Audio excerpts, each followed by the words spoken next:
بسم الله الرحمن الرحيم السلام عليكم ورحمة الله وبركاته كلنتي وعن داوديال waxaad ku soo dhawaatan barnaamijka wadashanaad oo xiliyadan oo kala ka daawata dalsan TV anigu waa Awiis Xasan Maxamed barnaamijka toddobaadkan waxaa marti noogu ah siyaasi Cabdullah Sheekh Xasan Cali oo ah gudoomiyaha xisbiga nabadda sidoo kale xilal kala duwan ka soo qabtay dowladihii waa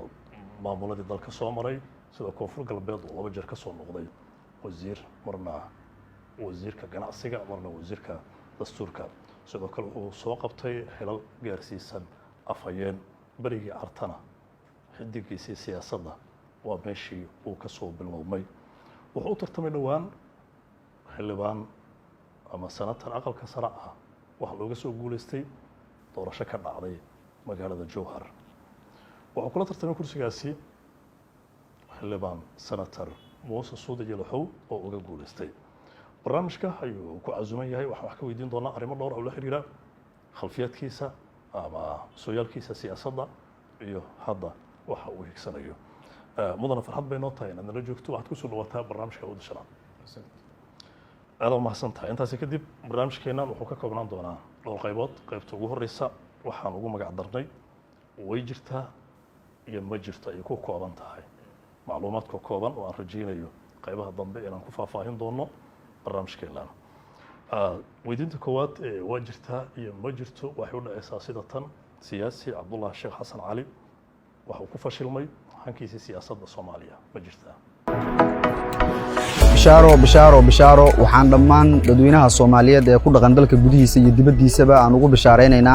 in magaalada caasimadda ah ee Muqdisho aan ka hirgelinayno mashruuc cusub oo aan ugu magac darnay Lido Real Estate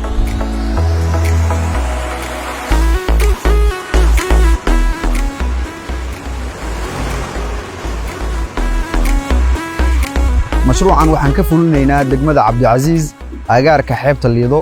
waxaana ay xeebta mashruucan u jirsan doontaa wax ka yar nus kiiloomitir ama 300 oo tilaabo oo kaliya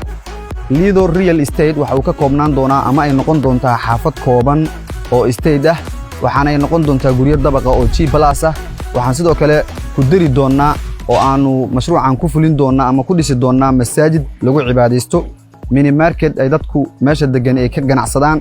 iyo sidoo kale dugsi quraan oo wax lagu barto waxa kale oo aan dhisi doonaa wada laami ah oo guryahaasi dhaxdooda lagu dhisi doono Cabdullah Sheekh Xasan waxa loo adeegsaday ajande propaganda ah oo ka dhan ahaa shakhsiyad magac ku lahaa siyaasadda Soomaaliya oo xilal waaweyn soo maray ma jirtaa ma jirto سياسي عبد الله الشيخ حسن ما لها صاحبه هو سياسي وشي سقرب كقوة كل جيس يعني الأركان ما لها فقارياشها سياسة يسقو تاجن مجرتها مس مجرت ما jirto waana gudoomiye xisbi ah marka xisbi baan kaligi leeyahay marka taas waxa badiiday inaad gudoomiye igu yirto waa kaligiina aad tira ma jirtaa mase ma jirto Cabdullah Sheekh Xasan ma laha saaxiibo siyaasadeed وما جرت والله ويا عبد الله شيخ حسن xidigiisa siyaasadda looma qorin guul oo waxa uu ku caan yahay isku dayo fara badan oo guul darro ah ma jirtaa ma jirto hormuud ADSL Plus waa adeeg cusub oo ku sahlaya inaad ku xirnaato internet leh xawaare dheereeya 24 saac ku darso ADSL Plus wuxuu ku siinayaa landline aad kula xiriiri karto asxaabtaada qaraabada ama aad ku fulin karto hawlaha xafiiskaaga kaas oo ay la socoto daqiiqado free ah xirmooyin kala duwan oo qiimo jaban iyo inaad si fudud ugu xawilan karto xisaabtaada moobilka waa qaar ka mid ah faa'iidooyinka adeegga internetka hormuud ee ADSL Plus guriga xafiiska ama xarunta shirkadaada isticmaal ADSL Plus oo ku xirnow dunida aad u maasan tahay qaybaha kale barnaamijkeennan ayaan u gudbin doonaa mudane farxad ay noo tahay inaad naga aqbasho weydiimaha si kooban daawadayaal qaybta labaad ee barnaamijkeennan isagoo faahfaahsan ayaan guda geli doonaa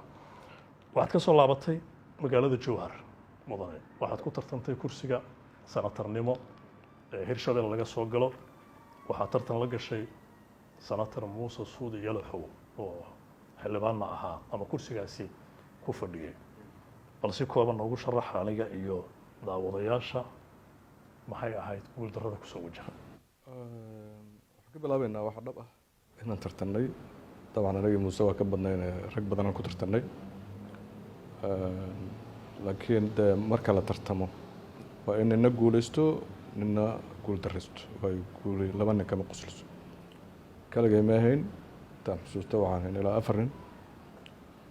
nin baana ku guulaystay sida normalka dunida marka tartan la galo laislama guulaystay nin baa guulaystay marka kursiga sida dimuqraadiyadan dhigaga guulaystay muusaana ku guulaystay way ma laba kursigaasi inuu ahaa kursiga ugu qarashka badan ee campaignkii iyo aad ku gasheen Hirshabelle aan ka noqday inuu kursi qaali ah taade cid kale in la weydiiyo ku wanaagsan aleed anuu ma garan karo inuu kan ugu liita ahaa iyo inuu kan ugu fiican ugu lacag badnaa ahaa saa sheegtay laakiin ciyaarta dadka daawanaya ayaa ku wanaagsan siday u teel in la weydiiyo laakiin wax fikira kaalinta ka ah kuraasta kale uga jira kama haysto way adiga maxaa qarasho kaaga baxay kursigaas mudane طبعا details adna inaan ku siiyeega sugumaysa laakiin waxaa normala marka shaqo la aado kolay ku tahay inaad gurigaaga aado inaad bajaaj raacdad u baahanta markay ugu yartay marka dabcan kharash waa baxay oo kharash mid sharci ahaaba jiray oo ay ka mid tahay registrationku ay ka mid ahayd inaad hotel degto ama aad meel degto ay ka mid tahay amnigaaga de koonfurta Soomaaliya joognaa inaad kharash ku baxdo waxyaabaha noocaas oo kale way baxay mid sharci ayaa jiray oo registrationka ayaa tiri ma midaan sharci ahayn ma jiray oo kursigaas lagu bixiyay ama kuraasta lagu bixinayo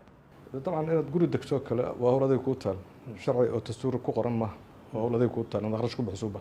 inaad amaankaaga sugato waa howladay ku taal oo dastuuriye ma sida 20 kun meel ugu qoranta taasan ka wada kharashku saas uu kala duwan waxa ugu tiri detail aan ku siiyo lacagta aan ku bixiyay iga filmayst واي ما garan karaba mayaan garan karaa waxaan diyaarad ku raacay waxa ticket aan ku maqaayada aan meesha ku qanamiyaan miya ay xisaabsan famay marka laga soo tago diyaaradda iyo maqaayada maxaa campaign kaaga baxay ama xildhibaano aad siisay ama kursiga aad ku qarash garaysay si gaar ah inta badan sida doctor aniguna aan ogahay kuraastu maaha wax meel carwaa suran ee la gato ninka lacagta badan oo helo ama midka lacagta yar ku qado marka qorshaha ay iguma jiraan kursiga inaan gatay inaan aragtidayda dadka ku qanciyo iguna doortaan baa qorshaygu ah markayga horeba intaan lacag ku ritay jawaan maan tagin meesha laakiin sooyaalka kuraasta xildhibaannimada 20 sano ama 15 sano feelka waxaa ku jira in qarashaad badan lagu bixinayo oo dad daahfurnaan in qof maayar soo istaaga ama xildhibaan deegaan uu yiraahdo doorta wali lama gaarin marka maxaa qarash ah oo shakhsiyan oo kaaga baxay kursigaas xildhibaannimada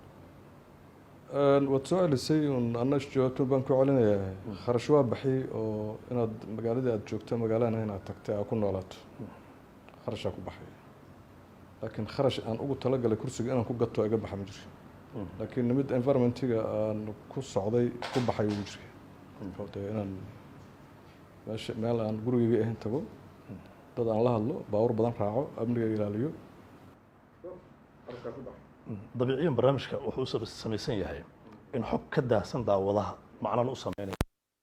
qofka siyaasigana si daahfurnaan ah loo weydiiyo su'aalaha waa diyaar siyaasad ahaan waxaad ahayd nin muxaafid ah oo dowladda maxamed cabdullaahi farmaajo hadda waqtiga ka dhammaaday safkeeda aada ugu jira siyaasad ahaanna la dhacsan u sacabatuma dowr ankee ah ayay ku lahayd dadaalkaaga iyo tartanka aad u gashay kursiga xildhibaannimada waxaa dheer ku ah u sacabatuma shaki kama jiriyo afkaar ahaan siyaasadaha waddanka ka jira dhinaca dowladda sidii wax ku wado inaan ku qanacsana laakiin dee waad sacabatumtaa waa wax kale waa kelmad adigu aad tiri marka afkaar ahaan qaabka ay u shaqayso inaan la dhacsana waa jira maxaa lagaa taageeray kursigan markii aad tartamaysa dowladda aan mar kale kugu celiyo kursigu haddii la ogaan lahaa meeqa dhab ah oo joogo ma kun buu joogaa 100 kun buu joogaa 50 kun buu joogaa waxaa qofku ku caawinaa ogaan lahaa buu bixi lahaa bareeska rasmiga marka kursigu baac ma ahayn kursigu state-ka lahaa gaar ahaan beela lahayd 99 xildhibaan ayaa waxa laga baahnaa aqlabiyadeeda inaad hesho qof garan karta hadda inay guuleysanayso inay guuldareysanayso lacagtaadana waxaa lagu bixiyaa waxa aad hubto inay adiga kuu soo marayaan. marka kelmadda beec maan isticmaalin, lacagna ma isticmaalin. maxay kaa taageertay dowladda maadaama siyaasad ahaan aad ahayd siyaasi la dhacsan ku jira waxaan ku idhaahdaa dadka siyaasaddeeda aadka u taageera kuna qanacsan? adigoo mahadsan, dowladda federaalka stateska Hirshabeelle marka ay dhexdiisa tahay ama xildhibaanada Hirshabeelle ay leeyihiin oo codka laga way cid ay iga taageeri karto oo iyadu galgal gaar u leedahay ku ogaanay ninka meesha tegey xildhibaanada halkaa jooga hadday inuu ku qanciyo afkaartooda aaminsan yahay waa aniga. marka sababay aniga igu dhaanto xildhibaanada halkaa joogay igu dhaanto dowladda waana garanayba markayga saan waa codsan. marka ninka meesha tegey xildhibaanada la negotiation gareeyey la fadhiistay ka hor hadlay wuxuu aaminsan yahay u sheegay waa aniga. ninka codka intii badan waayana waa aniga. door uga banaanaya ma malayn kartaa sababta codka ugu badan aad ku weysay maadaama khudbad wax ku oola sida aad sheegtay inaad jeedisay? maxaad is leedahay? si dhaban og maxay ahayd? ilaahay baan ku ilaah baan kuu qoran. that's a great way. laakiin maxaa kale? qofaan alla u qorin dadaal kasta aad samayso ninba uu qoran yahay nina uma qor. waa sax. waxaa kaloo dhan iska dadaalka maxaa dadaal ah? bini'aadamku sameeyo caadiga waan sameeyo. maxaa dadaal ah? tan qadarta rabbi waa tii ahayd ratigaagana dabro dadaalna. adiga maxaa dadaal oo samaysay mudane? waan sameeyey dishaan ka tegey halkaan diyaarad ka raacay guri baan kiraastay waxaan samaystay meel youtube inaan xildhibaanada kula hadlo howlal aan kiraastay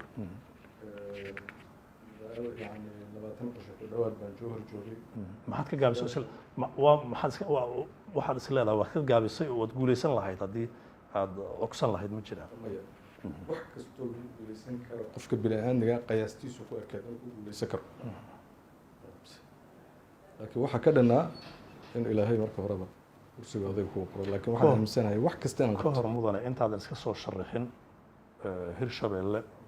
waktigan sanatarnimada u tartantay Hirshabeelle maxaad abaal ah oo aad ku sheegan kartaa ee aad u qabatay deegaankaasi doorashada ka soo gashay? abaal waxa ka horeeya deegaanku waa deegaankaygii oo marka siyaasad laga hadlaayana dee meesha laga soo doro lahayd constituency-ga anigu aan lahaa haddii doorasho la aadayo dee waxaana wax qabta cid madax noqoto de shacbaan ahaa sidaa darteed mas-uuliyad aan deegaankaa weli u qabtay oon abaan kula fashilman wax ugu qaban waayo abaan wax ku qabtay midna ma jirin. marka waxqabad waxaa la weydiiyaa cid xil soo qabatay ama xil haysay ama access u lahayd inay wax qabato. nin siyaasi ah oo laga soo bilaabo 2000 oo xidiga siyaasaddaada soo bilowday marxalado kala duwan soo maray fursad iyo awood oo wax ugu qabatay Hirshabeelle kuma soo marin saas miyaa? marka laga rabo contributions mararka qaarkood aan ka geysto masiibooyinka markay dhacaan waa wax kale fursad kale wax ku qabta ma jiro deegaankaygii. sidaad ogta masiibooyinka markay dhacaan waxaa kamid ah dadka ooleeya in la caawiyo dadka Hirshabeelle. maxaad qabatay masiibooyinka markay ku dhacday? ma aha wax sadaqa inaan ku iraahdo 100 dhiibo 1 dhiibay laakiin mar kasta marka ama aan hadlo ama aan aruuriyo ama aan cid ku habboon kala hadlo taasi waa mas-uuliyad saaran ay ahayd ina saarnaa doonto xil aan hayo yanaan hayn laakiin waa limit taasi wax lagu qabta. way waxaa la leeyahay Cabdullaahi Sheekh uu guulaysan karay haddii xag jir uusan ku naqan lahayn taageerada dowladda Maxamed Cabdullaahi Farmaajo waana sababtaas sababta uu ku waayay kursiga. maxaa ka jira? mar waxaan dhaganaynaa aan ka hormarino awoodda ilaahay baa lahay kursigaas baxshay horta taasaan xagga dhigan taasaan ku guulayso waay. laakiin haddaan usoo noqdo kuwa hadda aan lagu tuhmaynin dowladda Maxamed Cabdullaahi Farmaajona la jiraan baa tartanka qayb ka ahaa. Dr. Cadaay baa ka mid ahaa, Axmed Daaci baa ka mid ahaa. marka kumay xirnaynin sidaas haddaan dhehi lahaynay rag badan oo nala tartamayay oo hadda dowladda loo aqoon dowladda yani dhinaceedana aan lagu tuhmayn ayaa codka waayay. marka arrintaas aan u dayno inay amar ilaahay way Muuse Suudi qudhiisa wuxuu naqdinaya dowladda kursiga sanatarnimadan uu ku guulaystay. adigu dowladdii Xasan Sheekhna waa naqdinaysay tii Sheekh Shariifna waa naqdinaysay way sababtu maxay ahayd maxamed abdullaahi farmaajo inta naqdiga u joojisay aad tiri waxaan ku qancay hanaanka siyaasadda iyo hogaaminta Soomaaliya oo adigu qanci weysay laba madaxweyne ka horreeyay wasiirka daranta su'aashaada laakiin sida isugu darantaan uga jawaabaya mar waxaad tiri su'aashii way caddahay maya ma codsanaysa taaynaad uga jawaab maya yes laakiin adiga laba su'aal ka kala dhigay aan ku fahamsiyo mar waxaad tiri Muuse asagoo dawladii diidan buu guuleystay qaybna waxaad ka dhigtay haddaan adig laftirkaaga ku xusuusiyo dawladii hore maxaad u mucaarad jirtay marka labada ii ogolow inaan labadaba waxay yartaa kaaga jeedo soo dhow waa dhab Muuse wuxuu mucaarad ku ahaa dawladda hadda jirta laakiin Muuse qudhiisu mucaaradnimadii boqortooyo kuma helin in kursiga loo xirana kuma helin ee wuxuu ku guuleystay less than 2/4 ama 3/4 waxaa laga rabay 50 cod 51 keen marka meesha tartan rasmi ah ka dhacay mid mucaarad ahaa iyo dawladda diidi jirana aqlabiyad wax kuma helin mid dawladda lagu tuhmayana aqlabiyad wax kuma weyn oo inta kale ayaa wax kala aada dadka kale marka horta taasaan ka dhaw asagana macno uma sameeynin hadii dad u arkayeen inuu hero yahay oo geel qalay oo halka ka baxay macno uma sameeynin geel qaladii iyo wixii aad weyd iyo wixii uu dhishi jiray marka adna macno kuma sameeynin taageeradii dawladda aniga walaal ma taageerin ba afkars dawladda aniga marka horeba taageero ugu bixisay oo ana kursiga soo helay ugu bixisay adiga inaad taageerto waxba macno kuma sameeynin saas miyaa macnaha kursigaas xaqiisa waxba igama sameey yes tan kale u soo noqo horta qofka bini aadamka ilaahayga abuuray baa naga kala dhigay adigu inaan kala kalar duunaano kala ra'yi duunaano kala xoolo badnaano kala awood badnaano something kala aqoon badnaano qofku xaq buu leeyahay inaan waxna ku qanco waxna ku qanco marka ma noqonayso dawladda Xasan Sheekh baad naqdinaysay tan maxaa ku ogolaatay waxa weeyaan hadalkan kaaga bilaabo waxaan ku yiri aragtidayda sida wax u socdaan ama dawladda hadda jirta wax ku wado aragti ahaan wiskaga dhawna aragtideeda marka taa adigu hadii kuwa la soo dhaafay aad tiraahdo maxaad ku diiday waxaad miiska saaran 1 2 3 adigu aan biga weydii karto waxaan ku diidi jiray ama aan ku doodi jiray aadna ma haysid laakiin markaad adigu wax kamid ah iga weydiisan wax ka dhigi karaa idan waxaad leedahay hadda dawladda madaxweyne maxamed abdullaahi farmaajo waqtiga uu ka dhamaaday siyaasad ahaan waxaan ku qanacsanahay sida ay wax u maamulayso xasan sheekh oo madaxweynihii ka horreeyay farmaajana waxaan ku diidanaa hogaaminta iyo sidoo wax ku maamulayo waa isla su'aasha aad ii soo jeedisay farqiga u dhaxeeya hogaaminta siyaasadda ama nidaamka الدولة الحديثة وأحلى الدولة المعاصرة يعني فرماجنا كو أوقراتي حسن شيخنا تكون دي والكو يلابي يصدح إنه نحن داوداش somtel isgaarsiin socdaasho satellite lagu xiray sakan ka go'in bay somtel na siisay kaalayo la saaxiib somtel waxay idin haysaa internet xawaare sare leh ku shubo $5 oo kaliya oo hel 6GB ku shubo $10 oo hel 13GB ku shubo $20 oo hel 28GB ku shubo $30 oo hel 40GB adiga oo kaga shubanaya adeega casriga ah ee dahab sidoo kale ku raaxayso adeega muraad ku shubo $3 oo hel 10 daqiiqo oo ku hadala ku shubo $5 oo hel 2000 oo daqiiqo wow kala xiriir faahfaahintaas dheeriyana nambarka macaamiisha ee shaashada kaaga muuqda 151 ama 152 ku raaxayso sim cardka somtel waa su'aal wanaagsan inagu markaan dawlad ka hadlayno dawladdu wax la wada leeyahay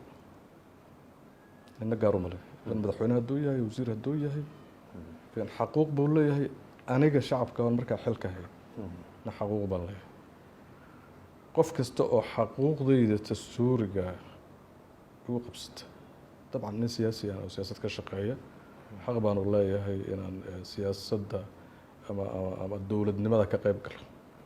in la diido oo xisbigaas ama kooxdaas xukunka haysa dawladdeena aanay waxba iga siin ayaduna xaq bay leedahay taas xaqiis ka dhig laakiin xaquuqda dastuuriga oo lahaa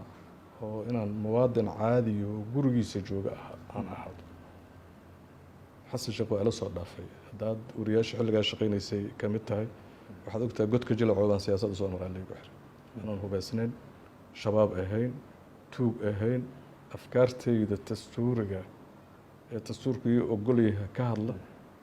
xisbi leh la yaqaano aniga xasan mucaarad soo wada ahaan jirnay laba xisbi soo wada gudoomiye kasoo wada ahayn marka qofka igu yacni aan guriga anigu aan leeyahay uga noolaan waayo xaq iguma laha inaan taageero sababtaan u taageerana waa sidaas haddaad isaga weydiin karto dee maxaad muwaadiniinta ka fikir duwan u xirtay waa fiicnaa leh laakiin aniga marka aad tiraahdo maxaad xasan isku diidan xasan isku diidi ra'yi waa dhaafne wuxuu u soo gudbay inuu gurigeygina igu weeraro airportka anoo kasoo degayo ka muwaadin caadi iyo wax warqad maxkamadeeda laygu xirayna iga soo xiro godka jilacuna laygu xiro maxaa sababsatay inaad weydiisaa fiicnaa leh anigu ma bacdana la jooga mudan maba jiri kartaba wax aan sababsan karay ma jirin waayo inta la igu xiri karo waa naqaan dastuurka waa naqaanaa intaan ku xirmi kara waa aqaanaa waxaan ku xirmi karaa in qof shaqsi oo kale muwaadina ama adduunkaadan kaaga jawaab jawaabta waan helay jawaabta aniga daawadayaasha aad ugu mahadsantaha su-aalaha kale aan u gudbaynaa dowladda maxamed abdullaahi farmaajo waxaad ku taageertay inaan lagu xirin xabsi lagu geynin adiga shakhsiyan dantaada aad ka dhex aragtay ayaad qaadatay 100% taageero ah waxaan intaas ahayn ku daraysaa sababtaad u taageertay dowladda falsafada dowladnimada ku taageertay aan ka sax waa inaan si kale aan ku weydiiyo maya taad ii weydiisaan kaga jawaabaya ayadii aan kaga ayadii aan ku wadaa mad dulqaad yeelad soo dhaw maxamed abdullaahi farmaajo inaan xirin maaha inaan ku taageersanahay aan baan kula maxaa ku taageertay wada ukaada aad waabi weydiisay maad sugta jawaabta inaanu xirin maaha hadafku inuu xirana maaha oo aanan dambi lahayn waxa la taageeraa waa mabaadi ee horta qof maaha maxamed abdullaahi farmaajo waa madaxweyne waa nin shaksiya dhinaca kale waxa uu dadka qofku wax ku dhaamaana waa sharciyadda in sharcigu noo dhaxeeyey oo aanu sharcigaas ugala xadgudbin oo xaquuqda muwaadin caadi aan golobkiisa dowladtiisa kama mid noqon xilkiisa weligay ma qaban xoolakiisa kama qaadan maaha marka inaan xisbigiisa iyo kooxdiisa ka tirsanaa baan weligay ka mid noqdo laakiin dhib igama soo gaarin sida xasan sheekh dhib iga soo gaaray taas waan kuu sheegayaa marka adaa weydiiyay ma ogta maxaa taas u taageeri weysay maxaa taas u taageeri weysay tan u taageertay maxamuud diidmadaadii 4 sano xasan sheekh maxamuud waxaad ku cabirtay maalin lagu xiray oo sida aad sheegtay xorriyadda laga qaaday hadda waaba wax lagu cabiro waxa ugu weyn hadday kula yartay in qof bini aadam ah waxba hadleen gurigiisa la weeraro saqda dhexe caruurtiisa la barakacsho gurigiisa la jajabsho la bililiqaysto isla markaasna asagii la qabtay la xiro without warrant maaragta ka yimid maxkamadaha uusan jirin dembi uu faraha kula jirin hadday adiga kula yartahay waa ilaweyntahay inaan qof Soomaali lagu sameeyana rabaa maxaa kaloo ahayd dowladda xasan sheekh inaad ku taageerto oo ay ku wanaagsanayd garabkaaga baahnayd 1 2 3 4 adan dhihi karto inuu soo bandhigay waxaan ka taageero oo i weydiisatay ma jiro hadan adoo lagu weydiisanin hadda maxaad nala wadaagi kartaa 4 sano marka laga soo tagay inaad xirto waxay dowlad 4 sano dalka soo marto waxaad u jeedaa maxay qabatay maxaad u qiraysaa miyaad ilaa 4 iyo 5 waxbay ka qabatay waxaad u jeedaa wax qabadkeedii maxaad u qiraysaa saas u dhig waxaan u qirayaa in dad badan oo masaakiin oo xamaalataa shaqo la'aan dhigtay oo dekada ku noolahay okaada assalaamu calaykum okaada waxaan ku weydiiyey waxaad ka hadashay marba barnaamijka inuu naga noqdo barnaamij propaganda ah amaba hadafka aan u qaadayno wadadiisa ka wacay waxaad sheegtay xasan sheekh waa diidanaa dowladdiisa waxaana ku diidanaa in la xiray xorriyaddii la iga qaaday maxaa asaasiya dowladnimo ah oo wanaagu xasan sheekh u qabtay dalkan ud leedahay haddaan ka cadaalad falo 1 iyo 2 iyo 3 waan ku amaanayaa wax wanaagu xasan qabta ma xus هذا ما حسنتها مقدشو waxay gashay dagaalo xasarado qori la isu qaatay kadib culaysaad ka dhashay 2 sano ee baarlamaanka Soomaaliya u kordhiyay xukuumadda cadaadiskii yimid iyo ka laabashadii go-aankii baarlamaanka iyo madaxweynaha iyo hubkii la isu qaatay ee muqdisho hadallo ayaad ka jeedisaa jiray oo warbaahinta aad la wadaagtay waxaad ka hadashay munaasabad muuqaalkeeda sawir ahaan aan halkan kugu wado adaan iyo xaqiijin doona okay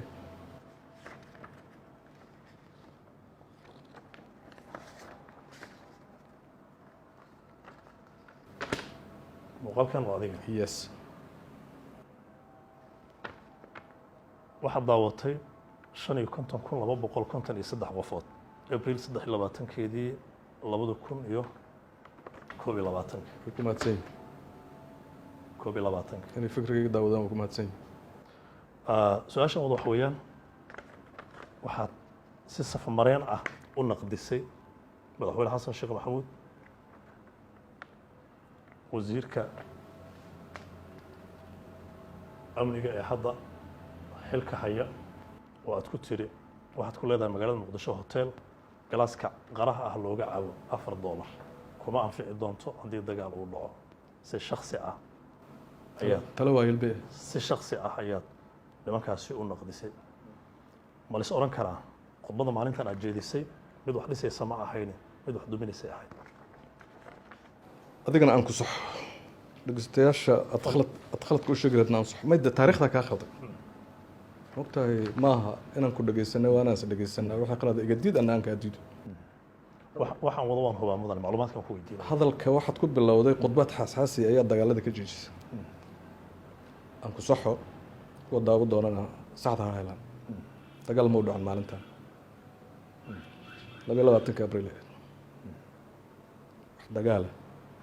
oo jiray ma jira laakiin saasaan dagaal iyo hanjabaado dagaal ayaa socday fadlan jawaabta u imaam dee jawaabtaanba ku wadaatay waxaan kugu raacsanahay horta nin hadalkiisa inkaramihiiyo ogaalan ku dhahaa haddana halkan kugula hadla ogaalan ku dhahaya 50 sano kadib allah cimri hadduu isiiyo xataa sidiisuu ii ahaana khudbaddii meesha aan ka jeediyey waa badneed laakiin inta aad ka qaadataan kaala soo qaadanaya yes waa jirta kicin dadweyne ma ahayd maya kicin dadweyne qolada kala wada hawiye haddaan nahay waxaa ka horreeyay khudbad shir ka dhacay hotel jazeera waxaa ku xiga shirka hotel royal qolada hotel jazeera ayaa waxay yidhahdeen dagaalan gelaynaa haddaan ree habelnahay madaxtooyadan ku daadanaynaa sidaa iyo sidaasaan yelinaa shirkaasuu ka jawaabay ninna adiguna ma inkiri kartid kaasuna wuxuu watay magac qabiilo hawiye kana wuxuu watay magac qabiilo hawiye ninna lagama ahaynoo labada qoloba u ahaayeen anigu waxaan sheegay dagaal inaan laga faa'iideyn nin ka faa'iidaan uusan jirin specific waa u sheegay waa run cabdullaahi khudbadu maalintaas ka horjeedsa jirtay oo shiir kale ka jeedshay ninkii saadiq john gurigiisa maruu tegay ku booqday meeshii shirku guri magaaladan annagaa iskale annagaana qabsanayna annagaana la wareegay ma aqaan inaad taas dee raadiyo ma dhegeysatid hadalkayga dhegeysatan ma aragta inaadan dhegeysana laga yaaba laakiin tan aad dhegeysatid waxaan kuu sheegay taasaan ka jawaabay aan gorto cabdullaahi waa sax waxaan ku yidhi cabdullaahi yow in dagaal dhaco iyo koob qaraa in $4 la gado iskuma helaysid imata qofta igu khilaafi karto waana la dagaalami karaa magaaladana waa la gubaa qaruhuna $4 jooga dhihi karta doodaad waa ii furan tahay waa ama hadda adigu qabtay ikee horkeen ama ay sheeg amba aad ikeen taas waa mid taas saasaan ka iri welina waa qaba haddii dagaal dhaco qara $4 lama geli intadan meel kale u gudbin isla tan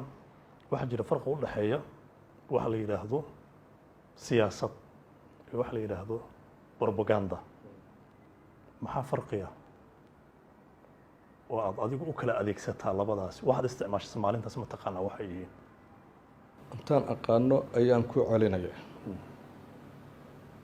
maalinkaasna waan meel qabay ogaal baan ku dhahay haddana waa ku dhahaya weliyaan dhahaya in la dagaalamo iyo koob qaraa in $4 la gado layskuma helayo weli qolada dagaalka qabta ha ogaato waxaa lagugu naqdinayo mudane waxaa ka mid ah adigu igu naqdi siyaasadda waxay leedahay ethic ama akhlaaqiyaad in qof businesskiisa iyo shaksiyadiisa aad wax ka sheegto ku naqdiso adoo sawirkaas ka weyn heli karaa miyaysan daliil kugu ahayn waa ra'yigaaga shaksigaah qofka ama ganacsada ha ahaado amba doctor culumta caafimaadka jaamacadaha ka dhiga ha ahaado waxa uu asagu dhaho haddaanay fiicnayn wax ka fiican hadduu ka khaldan tahay in la soxo sixid bay iga ahayd welina waa saxya waxaan ku dhahay cabdullaahi shiir kalo wuxuu ka yidhi magaalada annagaa iskale waana qabsanaynaa magaalada in la kala qabsado inaan ganacsigu ka dhex soco karina sheego dadka uu ganacsiga weyna isagu uu ka mid yahay taa haddaan ba weli ku leeyahay marka haddii adiga kula tahay in magaalada in la qabsado ay ethics tahay amba akhlaaq siyaasiya ay tahay weliba asagoo xildhibaan qaran u ah adiga taa haddii akhlaaq siyaasiya kula tahay wararka joog dadka ugu danta badan aad ku jirtaa magaaladaani dantaada ha burburina ay akhlaaq xumo kula tahay ma uga dartay weliba haddaan dhahaya xiisadii taagneed ee muqdisho markaad intaa ka sheegtay warbaahinta meel maxfal ah oo 55 daawadeen ma uga dartay mase waxbaad xalisay waan xaliyey waa laga yaabaa in qaar badan ay fahmeen oo fahamsaneen inaan dagaalka lagu faa'iidin waayo dadka qaar badan ku jira dagaaladii magaaladaanu say beri ahaa jirto ogaa haddii lagu dagaalamana siday noqoto ogaa marka anigu dagaal aan dhicin maalinkaas aan ka digay hadduu dhaco waxa dhaca ayaan sheegay welina sidii aan qabaa dagaal hadduu dhaco inaan nolol iyo ganacsi iyo aqoon waxbarasho midna aanay imaanin weliyaan qabaa waayo aragnimada aan u leeyahay darteed eryadaas haddii lagu sifeeyo la baaro la isla qaato inay ahaayeen horin colaadeed wixii ka dhasho oo sharciyana diyaar ma u tahay inaad qaadato wayba fiicnaa lahayd haddii horin colaadeed maanta aanu cid meel la horgeeyo haysano kuwii duhurtii uu geel qalanayay ee cabdullaahi ka mid ahaa ilaa hadda shaksi baad ku dhigan tahay mudane dee haaye wixii dhaca inaan sheegno aan iska dhaafno oo iyada dhan naga daa adaa igu yidhi cabdullaahi oo sidaasa iyo xildhibaan ahay oo hoteelkaas lahayba adaa magaca soo qaaday aniguna magacii sababtaan usoo qaadan kara marka haddaan ka wada gudbayno naga wada gudbi haddii kale kuwii hadlaayey hotel jaziira ka hadlaayey shirkal ofishaal ka hadlaayey waxay dhahayeen jawaabtoodii ayaan dhahay ha kugu filnaato maalintaas adoo cabdullaahi ka hadlin miyaadan ka hadli karin dhacdada guud ama wixii ka jira dalka specific markaad jawaabayso qoftu su-aalow keena waa inaad ka jawaabto nin baa wuxuu ka hadlay nin baa u jawaabaysay maya nin baa wuxuu mide wayna khusaysaa adeer amnigu maogta waa mare la wada huwayn magaaladan hadday burburto ka sokow siyaasad iyo kursi si waxaan ugu noolnahay cashwaa'iya xataa aan u degannahay marka xaq baan u leeyahay magaalada aan ku noolaha waxa u daranoon u fiicneen cid kastoo wadaa inaan shaksi hebelow naga daa inaan idhaahdo xaq baan u leeyahay wax magaalada dadka kale aysan u gelin oo manfacadood u gasho adigoo si gaar ay ku taabanaysa maxay tahay dadka kale haddaanay garan in dagaal wax baabi'inayaan waa garta ilaahay baa fahamsi in dagaalku wax baabi'inayo dadka kale haddaanay garan iyagoo ugu hanti badan ugu ganacsi badan kuraasta ugu waaweyn haysta hadda kuraasta inay sii helaan raba haddaanay garan haddii laysdile reer laysu dilo haddaanay garan anigu waa garta garashaan ku hadla dowlana difaacaya wata weli waxaad daawanaysaan barnaamijka wadashana daawadayaal muqdisho dalsan t v magaalada muqdisho ayuu idinkaga imaanayaa haddaad iminka inala soo qabsateen barnaamijka waxaa marti ku ah siyaasi cabdullaahi sheekh xasan cali oo ah guddoomiyaha xisbiga nabadda xidhal wasiir uu ka mid yahayna soo qabtay farxad bay noo tahay inaad nagu soo biirtaan mudane mar kale ku faraxsanahay inaan wada joogno bari dhaweyd waxaa jirtay warar sheegaya in duqa magaalada muqdisho lagu waday kadib xiisado la xiriiray arrimo dhanka dhulka ah oo culaysaadkooda iyo soo ifbaxayn qorshahaasi maxaad nagala wadaagi kartaa in mar lagu wada inaad noqoto maayarka magaalada muqdisho oo weliba ku fadhiyo kursigaasi cumar finish waan ogayna saaxiibatiyo haddii akhlaaqiyaadkii saxaafadda adigu haddii aad sheegaysay ama xataa laga hadlayo waxay ahayd inaad intay ka dhacdo sugto kursigaas anigu waxaan u aqaanaa in nin ku fadhiyo ninka ku fadhiyana ku shaqaynayo waxyaabaha dee facebooka lagu wareejiyana de waxaad aniga iweydiisama dhamme waxaan anigu qabtay iyo waxaan dhahay halkaa ay ka soco waxaa xaq u leedahay inaad jawaab bixiso anigana waxaan xaq u leeyahay inaan su-aal ku weydiiyo mudan akhlaaqiyaadkayga saxaafaddana waan ku kalsoonahay daawadayaashiina way ku kalsoon yihiin shirkadda aan matalaya dalsanna way ku kalsoon tahay marka haddaad jawaab u hayso qorshaha ah in duqa muqdisho lagugu waday lala wadaag waad beenin kartaa waxay ila tahay waad masharixi kartaa de saasaa la leeyahay waxaan filayaa inaan ka gudubno in adigu inay tahay saas baa la dhahayay haddaad dhihi karto waa dhacday waa moogta jawaabi lahaa lahayd laakiin waxbaa meelo ku qorqoraa. mararka qaar waxaan ictimaadnaa sources noo ogolaanaya inaan kula wadaagno adigana waxaad ugu leedahay inaad ama beeniso ama aad rumayso Okay, waxba kama jiraan. aada u mahadsan tahay waa good question waayahay dadka kula socday siyaasadda laga soo bilaabo waagii siyaasaddaad soo gashay waxaa la leeyahay horumar bay ka sameeyeen siyaasaddu way guulaysteen cabdullaahi sheekh xasanna waxaa u dambeeyey aqalkii sare tartankii uu kusoo guuldaraystay inkastoo jawaab aan ku qancay oo aad ka bixisay haddana dad baa kuu arka ma gudbo siyaasadeed inaad tahay siyaasi ma gudbo ah dadku fikirkooda xaq bay u leeyihin qofku wuxuu rabo inuu ii arko haddii kuwa saa ii arkaan waxaan hubaa balaayiin ii aragtaa inaan hormuud siyaasadeed ahay calafkiisa weli sugaaya kuwa ii arka inay jiraan baan oga nafteeduna saasay qabta tan kale hadda ma gudbo siyaasadeed ma gaari kariyo inuu inta process maro tartamo goobra ku tartamayo tago weliba codad helo laga cod badsho oo hambaliyeeyo ma gudbo siyaasadeed ma samayn karayo marka magac kale ha loo raadsho sooyaalkaaga siyaasadda marka laga hadlayo 2007 marxalad dalka aad ay u adkeyd siyaasadda iyo amni ahaan ciidamada Etoobiyaan ay soo galeen dad badan ay laayeen waxaad ka mid ahayd dad qaatay door hormuudnimo ah oo looga hortagayay dhibaatooyinkii iyo cadowtooyadii duulaankii ciidamada Etoobiya waxaan ku hayaa diiwaanka inaad ka gaartay afhayeen aad ka bilowday dadaaladaasi ma jirtaa way sabab ku timid in afhayeen aad u noqoto howlgalkaas sida adigu sheegtay xaalad adag baa ka dhacday magaaladan dowlad baa timid ciidamo shisheeye wadata ciidamadii shisheeye si aan aani ugu aabayeelayn bay u laayeen dad badan oo aan galabsan in la dilo dadkay dhibtaan kamid ahaa malaayiinay dhibtay qayb ahaan laakiin qof hadli kara oo dhihi kara oo aad khaldantihiin uu yaraa anigay dad kooban baan ahay saa darteed inaan riski taker noqdo oo u hadlo dadka ayay ku timid barigaasi waa bariga aad noqotay afhayeenka beelaha hawiye dhinaca siyaasadda aada uga hadlayay dhibaatooyinka ciidamada Etoobiya iyo duulaankoodii waaya maalmo kadib ama bilo kadib ma jirtaa in wada hadal dhankaad afhayeen ku ahayd iyo dowladda Cabdullaahi Yuusuf iyo Cali Geedi ra'iisul wasaare ahaa in is-afgarad laga gaaray waan kala qaybsanay aragti baa timid daan dib kugu celiyo qolyo midowga Yurub ka socdaan loo yimid groupkayndii waxay yidhahdeen wax rabnaa in la wada hadlo shir baa jira magaaladan laga abaabulayo berigaas oo lagu naxariistay Cali Mahdi gudoomiye loogu doortay oo ujeedku ahaa bal in la wada hadlo dhinacyada magaalada ku dagaashay qolyihii markaa ra'yigii la keenay oo meel baa la isla gaaray in yaana damaanad qaadaya iyo markay gaartay waxay yidhahdeen idinka hotel gaara laydin dejinayaa ciidamada Uganda oo ciidamada AMISOM ugu soo horreeyay unbaa ammaankiina sugaya kooxdiinaas shirka waa tegaysaan ajandaha waa laisla diyaarinaya shir guddoonka waa laisla yeelanayaa sidaa darteed halka xabad lagu wada hadli lahaa miiska lagu wada hadlo markaan isku noqonnay qaar badan oo anaga kamid ah waxaan qaadanay si kastoo khasaaraha nagu dhacaya aan u yarayn karin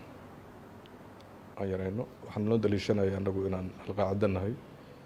ninka ganacsada ee magaalada degan waa la xirayay dadka magaalada degan marka wada hadal lagu gaari karo in dadku magaalada nabad kula soo noqdaan ka barakacay haddii la heli karo inaan wada hadalka galno ayaan aan ku kala qaybsan qaybtii wada hadalka gashaan kamid noqday marka anigu oo shirkii gaadiidka booliiska ka qayb galay qaybna waa yaa kugu weeriyay dhanka beelaha hawiye waa badnaayeen waxaa ninkii guddoomiyaha dhan oo ah ayaa ku jiray cabdi imaan ku jiray nin dhintay oo ugaas saalax la dhihi jiray baa ku jiray waxaa ku jiray nin kaloo sheekh maxamed faarax waa badnaayeen dabcan waa tiro badan boqolay koobaan ahayn intaan xusuusto way marka waa ku kala qaybsanteen halgankii waxaad soo Hadal aadeen la dadkii galo. qaatay nabadda iyo lama gelayo ayaan ku kala qaybsanay waayahay ma dhaba adiga iyo cabdi iimaan oo guddoomiyaha ah in wadahadaladii is-afgaradkii dhankii dowladda aad qaadateen weliba caligeedii cabdullaahi soo idinku laaluusheen oo lacag idinku siiyaan ku laalushay dawaa wax kale waxaa run ah inaanu qolyahayni labadaya kale baahayni gruubkayni markii aanu kala qaybsanay gruubkii kalena aan isku qanci weyna wadahadalka in laga wada qayb galo ayagana barashar saaraayo qolyihii maxkamada ahaa iyo qolyo maalinta laftirkeeda meesha noogu yimiday iyo dagaalada qayb ka ahay hanjabaad uga timiday oo haddaad wada hadal gashaan waa laydin dila ay ku hareen annagu inaan dhinaca nabadda aadnay oo dee aanaan alqaacdo u hoggaansaminay waxa aan sheegaynay dadka magaalada muqdisho joogo in dhibka laga dhaafo dagaalkana laga daayo dulkana laga daaya inaan qaadana way jirto iyadiioo lasii ballaariyana waa tan casmaro ka dhacday jabuuti oo dee gruubkii dhammaayey haddaad dhihi lahaaday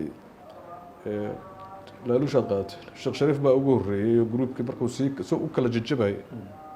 waa dee tii ayaga qoladii casmaro joogtana sii kala jabtay saameynta marka kala jabka xagga ka dhacaya annaga laftirkeena saameyn lagu lahaay waayo qolada casmaro joogta ayaa kala qaybsanay annaguna dee qolada marka liidka noo ahayd qoladaasi ahayd isbahaysiga la dhihi jiray dib u xoreynta marka kala qaybsankaas waa kii keena markii dambe in uu ilaa kor gaaro qaarna casmaro looga tago qaarna jabuuti dowlad ku dhisaan marka intaasun bay ma jirtaa maalmihii la gaaray heshiiskaasi inaad u duushay dalka talyaaniga maya laakiin nairobi aan aaday nairobi aad tagtay talyaaniga ma aadan tegin talyaan ma aadan yurub aan aaday meelo kaloo yurub aan tagay intee ka mid ah waxaan tagay britain oon 4 sano ku noolaa tan britain oo imaan doonaa safarkaasi waan hayaa in heshiiska markii la gaaray maalmo kadib talyaaniga aad ka degtay ma jirtaa talyaaniga 8 saacadood transit ku ah marka ma jirto Ethiopian Airways aan raacay Nairobi ka raacay Addis Ababa 8 saacadood transit ku ah marka eedeynta ah in heshiiskaasi adiga cabdi iimaan aad lacag ku qaadateen oo beeninaysaa hadda sabab lacagna waan ku siiyay jirin baadeer waxaan ku dhahay wixii dhacay baan kuu sheegay waxaan gadanayno nalan ka gadanayna meeshii meel annagaaba qaadanay nabadii marka nabadda nalan ka gadi mayna annagaa aaminsanay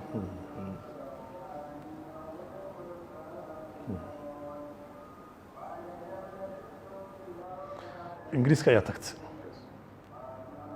waxaad is dhiibtay taariikhdaada ayay sixi doona 2009 ilaa 2011 aad ingiriiska joogta ma jirtaa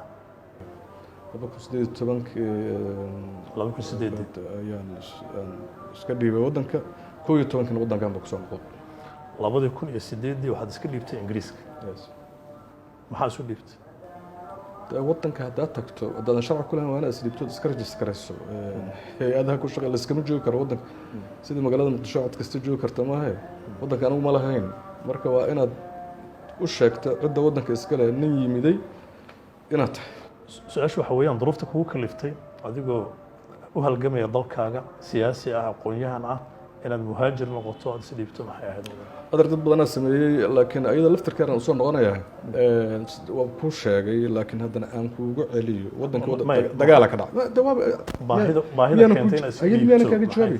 ayadi miyaanan kaaga jawaabi si toos ah soo dhow aan kaaga jawaabo hay welcome haddii waddankii haddii lagu dagaalamay aragtidiina aanu ragga aan isla jirna ku kala qaybsanay damiirkaygu waa isiin waayey inaan qoladi kale ee aan shalay naqdinayay aan la noolaado aniga ahaan cabdullaahi aan saa darteed way owdan ka dhigtay inaan waddanka isaga tago markaan qoladaasna isqanci weynay qoladaana aanayba ila saxnayn totally Etoobiyaanka wadatay waxa kaloo ii soo baxay waxayd waddankayga inaan ka tago nin dadaal u galay dadkiisa iyo magaaladiisa in uu badbaadiyo isoo qadimo sacrifice nafurnimo sameeyey madaxweynihii dalka ra-iisul wasaarihii qorshe horgeeya nabadeed ugu dambeyntii ku qancay inuu iska dhiibo ingiriiska isagoo qof muhaajira macno tusaale nooca ay ka bixinaysaa mudana shakhsiyadda tusaale fiican ay bixinaysaa aan adigna kuu sheego waxaan isku dayay madaxweynihii ra-iisul wasaare berigaa jiray aragtidii aan qabnay in nabad lagu helo ayagana taan annaga qabna way qaado waayo haddii aad xusuusato ama aad rikoorka dib u baarto shirka ka dhacay gaadiidka booliiska hadalaa ka jeediyaa jiray oo ahaa dadkii waa maqan yahay soomaalidii xamar ku dagaalamaysa inta ku diraraysan dadkii hala doono way maqan yihiin not annaga kaliya maaha dadkii waa maqan yihiin hala doono kuwa casmaray fadhiyaan kuwa dibaday wada jiraan iyagoo mas-uuliyiin waddanka ka qaxay hala doono way duubanta haddii xaggina aynu wixii aan sheeganayno waxaan ahayn naga soo oriyayno oo qolihii maxkamadihii dadkii barashar gareeyeen inaan wada hadalna la geli karin dowladnimona laga hadli karin waxna laga hadli karin xaggaana qoladii aanu imiday aan ku qanci waayey in dadkii oo dhan all inclusive wada hadalka laga dhigo dib u heshiisiinta adeer diinta waxay ogosha waxay istidaaca ilaahaygan abuuraa calaa qadri istidaaca intaad ror ku duka weyso inaad fadhi ku dukato xaqiiqi bay ahayd waa sacrifice gareeyey xaqiiqi bay ahayd halisaan ku galay xaqiiqi bay ahayd gurigay ku mabayn jirin laakiin haddaan laaluush rabo waxaan la noolaan lahaa amba xil lay magacaabo dowladda markaas agta aydan la joogi lahayn qoladina xaggana waa dagaaramnay qoladina fikrikayga waa ku qanci waayey awood aan anigu dee wax ku qabtana oo shaksiyana may jirin oo nin shacbaan ahaa wax iiga furaa marka inaan daana waxba qaban karin dad badan oo aniga iga aqoon yahansan oo iga ayaa adeer waddanka xilligaa bannaanka ka aado meel ka sokaysa britain boqortooyada ingiriiska ee nafsadaada aad ku badbaadsan karto waad weys haltaas inaadan ogeyn aan kugu daro boqortooyada britain markaan tegayo famil aniga aan lahayn takanay oo kula biiray marka intaasaan kaaga soxa ma aha britain kaliya ma aha meelaha nabadda ah oo ayada ma ahayn laakiin mar haddaan gurigeyga ka tegay gurigeyga kale un baan tegay taasay dheerigi jira intaasuba way ma jirtaa inaad weysay aqbalaadii iyo sharciyaddii ingiriiska kadibna aada dib dalka ugu soo laabatay maya EW 6252 C number la yidhaahaan national insurance ayaan ku leeyahay ingiriiska welina waa ku leeyahay dad rabtana isagoo caddaan weli waa haystaa waa ku siin karaa travel documentigayga aan waddanka ku imidna waa jiray haddii ay saas ahaa lahaydna adeer muqdisho dad laguma soo celi karinba waa inaad si sharciga kusoo noqotay marka anaa si iskaya waddanka ugu soo noqday kadibna anaa iska kansalay oo baasaboorkayga qaxootiga weli soo qaxootiga oo dhacay wuu yaalla way gabagabadii barnaamijkeenna ayaa isla soo gaarnay koonfur galbeed mar wasiir ayaad ka noqotay adigoo matalaya beeshaada maadaama xadka xamar iyo shabeello ay degan yihiin sidaasina saamay qaybsi ay ku leeyihiin koonfur galbeed kursigaasi maxaad ugu qabatay koonfur galbeed weliba 2 jeer baad wasiir ka noqotay koonfur galbeed maxaad ugu qabataan kaas dadka maxaad ugu qabataa armad u bedeshaa waa isku mid mar haddii koonfur galbeed aan sheegnay maamulkii ku hoos nool yihiin waa mudan dad badan oo dhalinyarada adigu ka mid tahay dowladda iyo waxay kala garan laayeen iyo xukuumadda markaad leedahay koonfur galbeed maxaa ugu qabtay koonfur galbeed siyaasadeeda inaad ka shaqeysana waa wax dadka deegaanka inaad u shaqeysana waa wax marka teenkaaga joogaad rabta in siyaasadda iyo xukuumadda aanan kala garanaynin waa qiimeyn adiga aan kuu daynayo laakiin dad badanaa waxaan kala garan dowladda iyo xukuumadda dowlad marka la hadlo Soomaaliya waa dowlad madax bannaan maxaad u qabatay labada waqti ee wasiirka aad ka noqoto koonfur galbeed dadka iyo deegaanada koonfur waa su'aal wanaagsan waxaan u qabtay wixii madaxda iga sarreysay iyo mid ilaa midka ay qaban kartay koonfur galbeed waxay maamul curdan oo maamul ka horeyn markaan dhisay geed hoostii baa lagu dhisay 2014 ayadoo wax guriyo xataa la degan lahay maamul sidaa ku dhismay ay 2 sano ku qaadato xafiis wasiirku uu yeesho ayaan ka mid ahaa maamul 8 kilomitir magaalada ku shaqeeyo shabaab u jiro ayaan ka mid ahaa sida magaalooyinka kale oo Soomaaliya koonfurta ku yaala ay yihiin bayna intooda badan marka wax qabad weyn oo aniga iyo qayrkay marka lagu daro madaxda iga sii sarreysay ay qaban kareen ama environmentigu u saamaxaya ma jirin laakiin institution dhisan gaar ahaan xafiiskii anigu aan ka tirsanaa oo marna ganacsiga ahaa marna dastuurka ahaa link minister ku ahaa dowladda dhexe wasaaradaheeda institutionkaasna wax ka dhisay hadda jiro shaqeeya waa intaas ka badan oo aad qabatay abaaraha ka jiray biyo la-aanaa ka jirta amni daraa ka jirta wax asaasiyaadkii nolosha qaybo ka mid ah kama jirin deegaanadaasi marka cabdulaahi sheekh xasan hay-ad samafalna gaar uma lahayn xataa mushaarna maan qaadanaynin sanadaha hore oo dhan marka dadka aan mas-uulka u ahay su-aashaydu waxay soo gelaysaa mar kasta waxaan qaban karo oo tabartaydu la ag tahay inaan qabto xafiis baa lay dhiibay inaan kaxeeyo inaan isku dubarido iyo shaqaale inaan la raadiyo dadkaas xafiiskaas ka shaqeynaya xaquuqdooda haddii aan uga heli karo fooryaanka iyo haddaan uga heli karo instituushiga ka tirsan yahay haddii ay tahay siyaasadda iyo deegaanada anigu aan ku matalo oo gobolka shabeellada hoose waxaan isgaarsiinay in lasoo gaaro baydhabo laga keeno dowladda oo afgooye lasoo dejiyo xafiis ku yeelano si aan u dhageysano cabashada si aan uga qayb qaadano oo abaabul ciidan oo shabeellada hoose si aan uga qayb qaadano dagaalo ka dhacay magaalada marka iyo ereyadeeda sida loo damin lahaa intaasoo dhan waxaan ku qabanay magaalada afgooye intaasoo dhan koonfur galbeed waxaad wasiir ka ahayd adigoon mushaar qaadanayn labada waqtiba may tahay waqti mushaarka may bilaaban mushaar dabcan marka dambe waa lagu tegay laakiin de mushaar ma aal adeer geed hoostiisa labada wasaaradood mushaar la-aanad ugu shaqeynaysa koonfur galbeed taas miyaa maya kama bilaaban laakiin mushaare hawl badanaa ka horeysa in mushaar la helo shaqo badanaa ka horeysa labada teeram keebaad mushaar la-aan ku shaqeynaysa waxaa ku jirtay sharaxaadaada waa details waxaa ku jirtay mushaar ma qaadanaynin mushaarka may bilaaban meel ka bilaabatana ma jirto even xataa tan federaalka ah sanadihii 2008 iyo 2009 iyo markii xaaladii muqdisho ka jirtay marka yani ma aha meeshu ma ahayn adar meel dhisan nidaam ka jira waxaan meel baaba ah oo dowladnimo ka jirin oo wax federaal ah Soomaaliduba aqaan oo ku cusub laga hirgelinayo oo bulshadeedii la isu jiijiiday iswada laysay marka mushaarka may bilaaban laakiin marka dambe institution mushaar la heli karo waxay tabarula kaatib u gaaray haddana yahay marka cabdulaahi sheekh xasan oo wasiir ah waxaad tiri samafalna kama shaqeeyo waxay ahayd inaan siyaasadda xafiiskaasi horumariyo shaqadii samafalkaad qabanaysa intaad joogto in telefoon aad geysaan cabashada dhegeysataan waa shaqadii hay-adaha NGO-da ay qabanayeen marka koonfur galbeed intaas umaad ka qabatay soo saama maysa maaha sida adigu dhigtay haya maxaad ka qabatay koonfur galbeed maxaad ka qabatay waxaad diiday waxa dhan ku sheegay markaasaad waxaad ii sheegay waxaad adigu shaqada wasiir ee koonfur galbeed aad ka qabatay dhalowada noo sharax waaba ku sheegay waa laakiin aan kugu celiyo waxaan ku yiri team anigu aan ka mid nahay muddo sanad ka badan waxaan joognay gobolka shabeellada hoose iyadoo la isku laayo oo qabiil la isu dilo waxaan ahaynay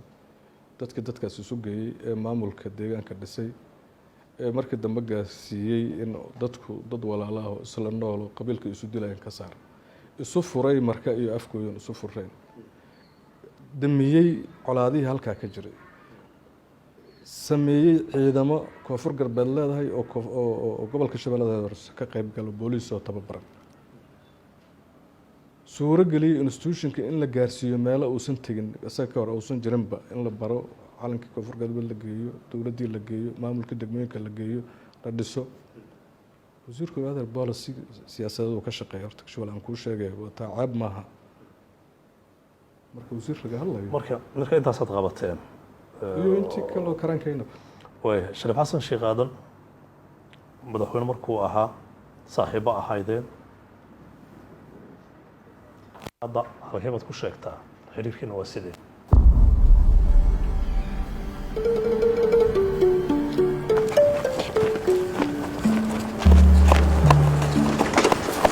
السلام عليكم. وعليكم السلام. أنا ورابي وأهرب سرعي. هاي. وعكلوا إذا وجدنا ويلو أنت ودوا سوهايسين هل بعدين ما عرفتين. هذا. جيل بدنا صارني. هذا إلا قرمي كام قنتاي. هذا الشيء إذا صدع مع الموضوع كم قنتاي. أستنى عيل هذا. استلاب. ما عاد عسده. هذا سوق القاري جيلك والقورة ديني.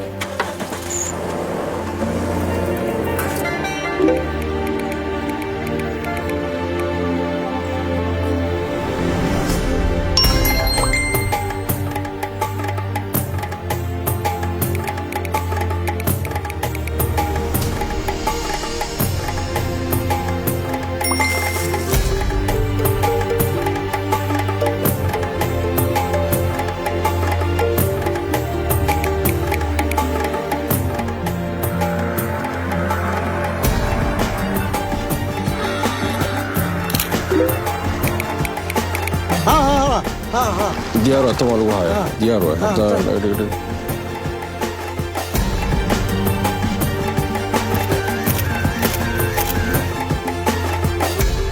hormuud 4G internet xawaare sare leh goob walba iyo goor kasta hormuud isku xiraha bulshada wali saaxiibana wali saaxiibana si aan doona maqaamka magaalada muqdisho dhowr jeer oo aad ka hadashay ayaan daawaday waa maxay qorshahaaga ku aadan maqaamka magaalada muqdisho uu ballaaran yahay laakiin hadda inta ay tahay in hadda la qabto waxay la tahay dadka magaalada muqdisho degan 3 milyan ay barkaa inay matalaad helaan halka gobolladu ka leeyihiin matalaad siyaasadeed inay iyaguna matalaad siyaasadeed helaan waxaan ka mid ah dadka ololeynaya in baarlamaanku ansixiyo 13 waxaan ka mid ah dadka weli rajo ka qaba inay hirgasho maadaama madaxweynuhu saxaxay in la helo marka taa la helo in halka magacaabid ay ka tahay maayarka magaalada muqdisho la gaarsiiyo dadka magaalada muqdisho